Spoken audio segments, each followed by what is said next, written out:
Welcome to the Best Little Town Podcast, your go-to source for everything happening in the town of Bedford's local government.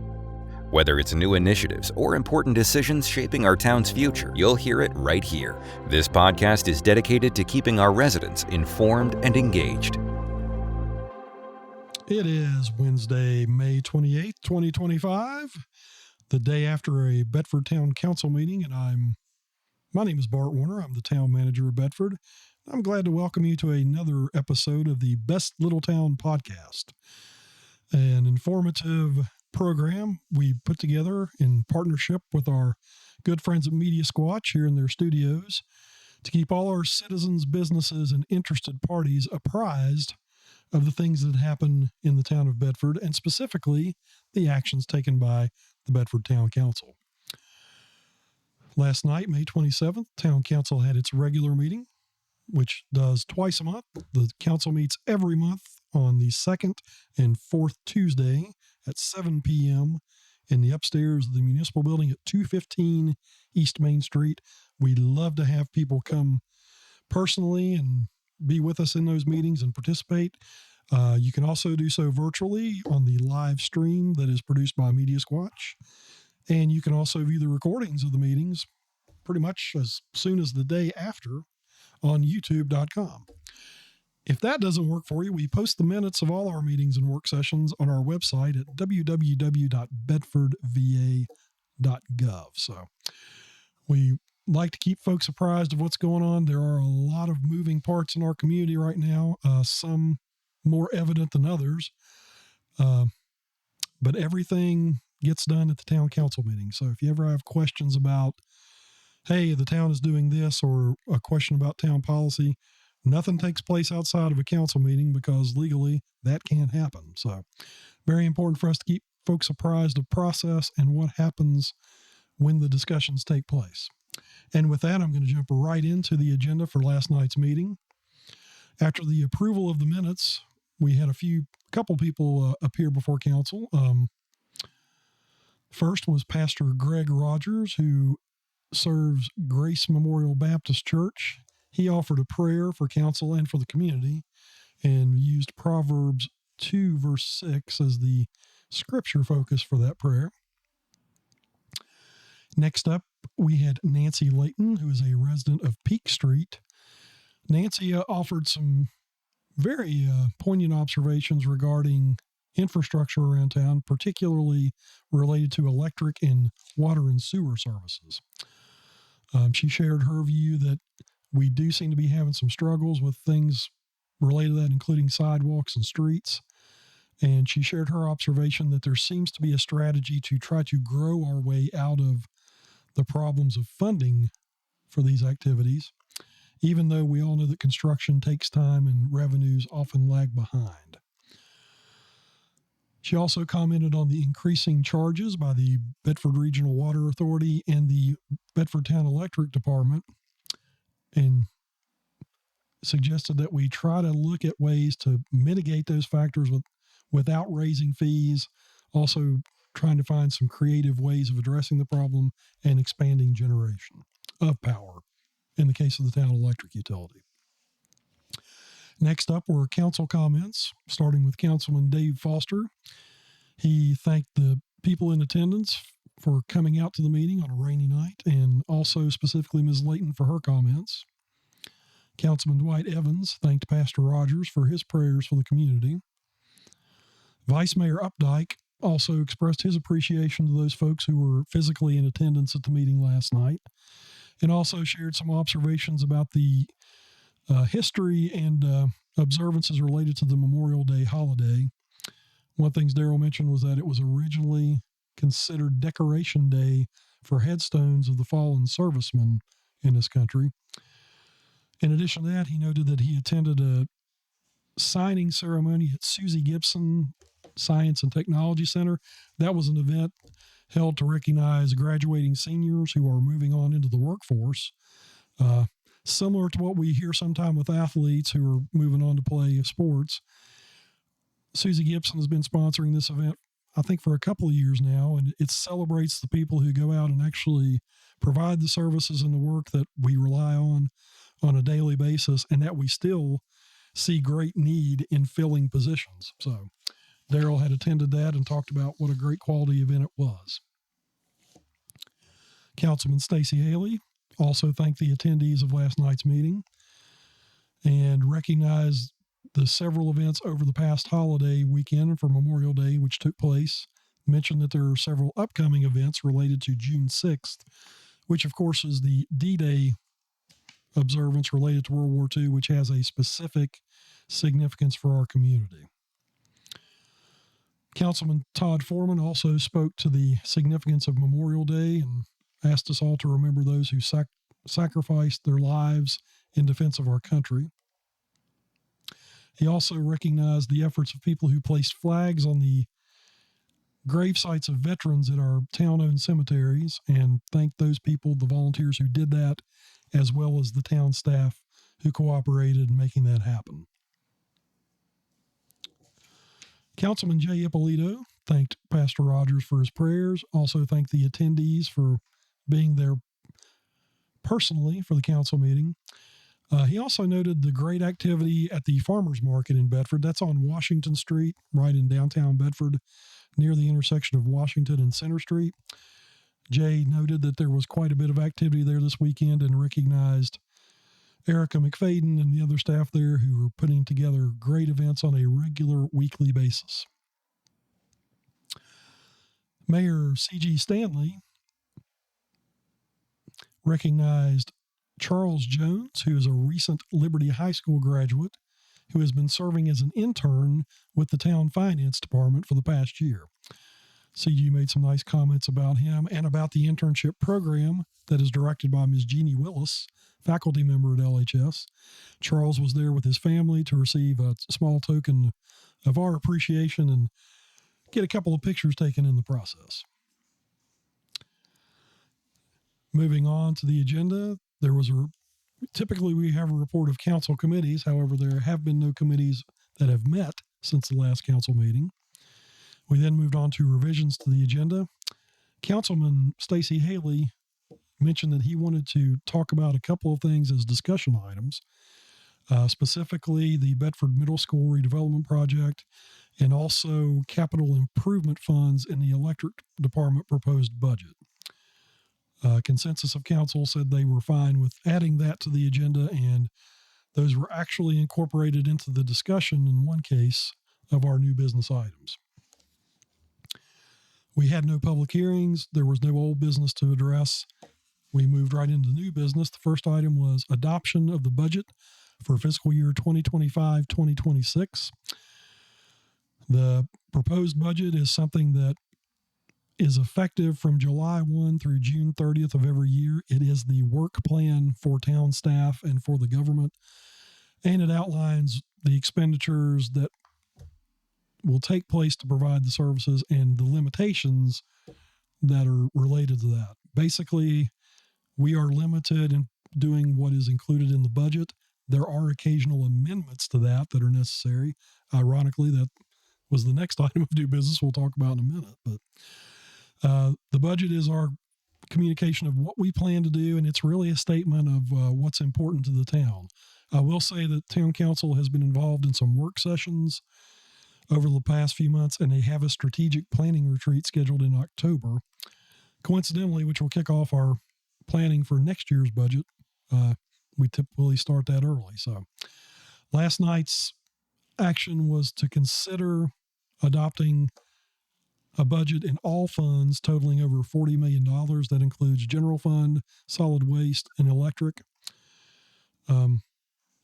The general fund activities are those typically funded by your tax dollars. That's things like police, public works, facilities, and administrative costs. Solid waste is, as it suggests, collection of our trash service here in town. One change that will take place in this year's budget cycle is the town will be discontinuing commercial solid waste collection. That is commercial only. We will continue to collect residential solid waste. That was part of the budget discussion and the work sessions overall. We spent quite a bit of time on that at previous meetings. We will be sending out notice to the 190 or so commercial customers that we have to give them notice that we're withdrawing from that service, but also providing suggestions as to how they can seek that from other means.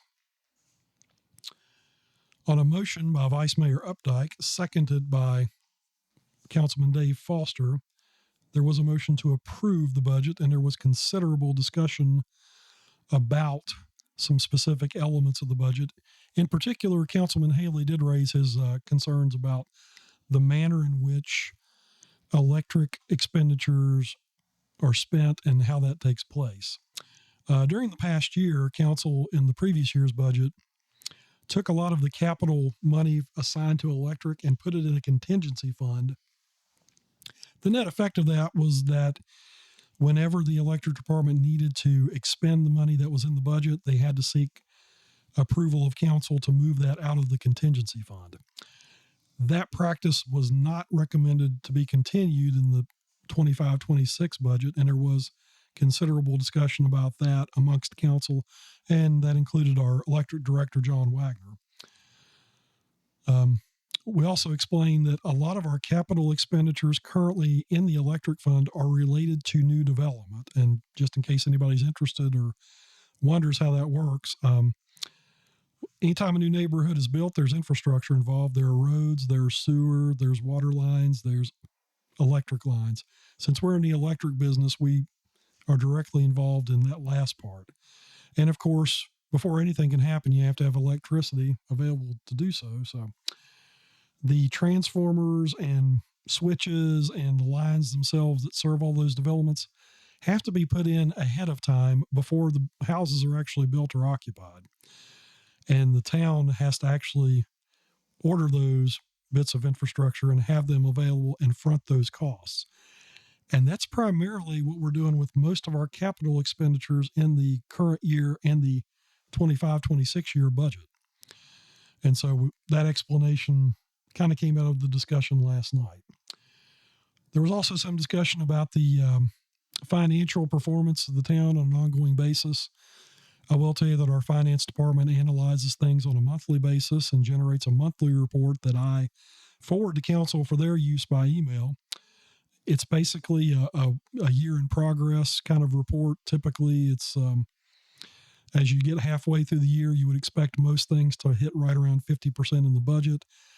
There are some abnormalities there based on the timing of things, such as ordering equipment that I just described. And we basically use that to keep council informed. We talked about being more transparent about that. I shared my view that we would be happy to include those in meeting minutes if council wants, but everything we do is public information and we're happy to share that and get it out. So we appreciated that discussion. Ultimately, on a unanimous vote of all members of council, the budget for fiscal year 2025-2026 was approved. That will take effect July 1st. There are also some changes in revenues, such as the business, professional, and occupational license tax, which will be expanded to apply to more businesses than we have previously. Ultimately, the strategy with this year's budget was to address an upcoming shortfall in revenues of $750,000. The background on that is when we reverted to town status, part of the incentive for that was payment of money from the Commonwealth to the county, and the county then shares some of that with us. The amount we receive is $750,000. Those payments commenced in 2013, and they are set to go away in 2028. Up until this point, that money has been included in our operating revenues. In order to address the upcoming absence of that funding ahead of time, we came up with a strategy to spread the loss of that money around based on enhanced revenues such as BPOL, reduction of some services such as commercial trash hauling and collection. Also, we are seeing some revenues from the growth in town that is occurring. The other good thing is we will be debt-free in another year, so that helps our position there. And if those things, don't get us there in totality on their own, we also do have a robust contingency fund available in the general fund to cover any shortcomings. But from a staff perspective, with the adoption of the fiscal year 25-26 year budget, we have a plan in place that will help us to absorb that loss in revenue and that will not have any visible effect on the level of service we provide based on what we're going to commence July 1st of this year. The next item of new business was a budget amendment to the current year budget, and that relates to the fact that in any given year, as I mentioned, we do our best to come up with accurate projections, but honestly, they're educated guesses as to what things will specifically cost. And often we find that over a 12-month period, some things cost less than what we had anticipated, or we're able to achieve some savings through negotiations, whereas some others may have cost more based on certain factors like inflation, personnel costs, or cost of materials. As we end each fiscal year, June 30th every year, we want to make sure that our budget lines up with our financial reports so that our auditors come in and have a clear picture and everything makes sense. So last night, staff presented an amendment which would appropriate budget funding and transfer existing funding to organizational codes requiring additional funding. Again, that's a matter of balancing those accounts that came in at less expense than we anticipated with the ones that might have been slightly over. Everything essentially nets out to zero when the auditors get their final information. The motion to approve that budget amendment was made by Councilman Haley, seconded by Dwight Evans. It was approved by a unanimous vote of all members present. The next item of new business was adoption of new terms and conditions of service related to our electric utility. Again, Bedford's somewhat unique in that the electricity and power we use is provided by the town. And we have several policies and procedures related to that really probably are more specific to staff, but also try to make things more transparent and clear for our customers. The current document regulating those things was last adopted in 1996. So there's been quite a bit of time invested in reviewing that, making changes according to changes in technology, the way we do billing, the way we interact, and then also some changes in the law adopted by the General Assembly that recently took effect. Council had work session on that prior to last meeting on May 13th. There was quite a bit of discussion there. Again, I'll refer back to the fact that our meetings are available on youtube.com. So if you're interested in the specifics of those discussions, we encourage you to check out the meeting then. We also do post the minutes on our website. Last night, on a motion by Councilman Haley, seconded by Councilman Jay Ippolito, Town Council unanimously voted to update the terms and conditions of service for our electric utility. Going back to the revisions to the agenda that were requested, Mr. Haley's concerns about the capital improvement funding in electric were largely discussed along with the budget adoption process. The other item related to the status of the Bedford Middle School redevelopment project. As folks may be aware, the former middle school, which actually was originally the Bedford High School, was vacated about 2017 by the school system when Liberty Middle School was opened. The town entered a bidding process, and Mr. Dave McCormick with Waukesha Development was the successful bidder. Since then, he's been working to redevelop the brick main building into apartments, market rate apartments, the old yellow building into a boutique hotel, and then the subsequent gym building will be reopened at some point to the public, and the cafeteria building will be used as incubator space. The largest parts of that development are the apartments and the hotel. Dave McCormick advises that the apartments are being pre-leased and should be ready for occupation certainly by the end of the summer. In previous discussions, he mentioned that the hotel will probably lag 6 months behind that project. As part of the process for awarding this property to Mr. McCormick and Waukesha, and as also people need to know, that property is now owned by Waukesha. That's part of the performance agreement. There were certain deadlines that have passed based on our best estimations of when these projects or these components of the project would be complete. Originally, Mr. McCormick had said that he hoped to have the apartments up and running in April. and hopes to have I think the date for the hotel was September. Obviously, the apartments are not completely open yet, but again, part of the discussion of council was to revisit the performance agreement, which was drafted by Mike Lockaby, our town attorney, who unfortunately was not present at last night's meeting. Like a lot of folks, council is anxious to see these projects completed, so there was talk about revisiting the performance agreement and seeing if we need to extend those deadlines. I also interjected the question of what we would do to ensure that deadlines would be met in the future. So the outcome of that is we're going to confer with the town attorney, talk to Dave McCormick and see where he is with things, and revisit that issue at another time. That concluded the business activity of last night's council meeting. They adjourned the meeting until 5:30 p.m. on Tuesday, June 10th, for a work session regarding an electric rate study that is being performed by an independent third-party agency known as Raftellus.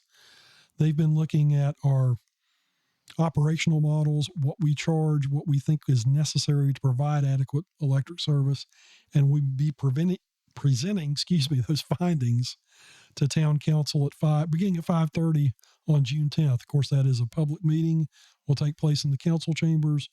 Anyone who's interested in attending is welcome to do so. Just provide the caveat that it's a work session for council, so there probably will not be opportunities for comment by the public at that point or any interjections. Also, no action will take place at the work session itself. Any changes to policy will have to be undertaken at a public meeting of the council and likely subject to a public hearing at that point. And that concluded last night's business. As I mentioned, there's a lot of things going on in town. June 6th, of course, is a significant event for our community based on the activity of the Bedford boys, the young men from the 29th Division who were in the first wave of the Normandy invasion and who suffered significant casualties. In fact, Bedford lost more men per capita related to D-Day than any other community in the United States, which is why the National D-Day Memorial is located within our town limits. I know there will be a commemoration of D-Day on June 6th, and I think that takes place at 11 o'clock on June 6th. Also, I'll just provide a word of explanation. The D-Day Memorial is the nationally designated site to commemorate that event. However, it is not federal property and it is not part of the National Park Service. It's the nationally designated memorial site, but the foundation that runs it and keeps it going is completely separate, and it is a private, nonprofit organization. So a lot of people are a little bit confused about that relationship, so I thought it worthwhile to throw that in. If you can make it on June 6th, of course, it'll be a very moving recognition of that day's events. But if you can't make it then, feel free to come by and visit anytime. Also, the Bedford Boys Tribute Center on North Bridge Street, operated by Ken Parker, is another great resource that we would steer you to. And frankly, if you're just looking for a nice place to visit and spend some time, come to Bedford for any number of reasons. We'll be glad to have you. We have great neighbors here who are very welcoming and will be glad to see you. And we also enjoy meeting new people and hosting them and sharing all the great things about our community, which is one of the reasons we refer to it as the best little town. And of course, that's the name of the podcast, which I'm going to close for today, wishing everyone good health, good cheer, and good weather until I join you again.